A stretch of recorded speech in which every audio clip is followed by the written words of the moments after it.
نون ساکن یا تنوین کے بعد اگر با آ جائے تو ہم نون ساکن یا تنوین کو کیا کر دیتے ہیں؟ میم سے بدل دیتے ہیں، میم سے اب دیکھیں ورڈ ہے من باخیلا، کیا ہے؟ من باخیلا۔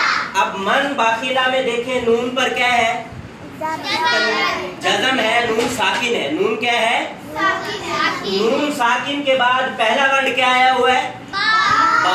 پہلا ورڈ کیا آیا ہوا ہے؟ اور ہم نے کیا کہا تھا کہ نون ساکن کے بعد با آ جائے تو نون کو کیا کر دیں گے؟ میم بنا دیں گے۔ تو ہم یہاں چھوٹی سی کیا لے آتے ہیں؟ اب ہم اس کو من باخیلا کے بجائے چھوٹی میم لے آئے تو اب ہم اس میم کو میم میں ملائیں گے۔ اب ہم من باخیلا کے بجائے اس کو کیا پڑھیں گے؟ مم باخیلا۔ کیا پڑھیں گے؟ اسے اقلاب کہتے ہیں۔ اسے کیا کہتے ہیں؟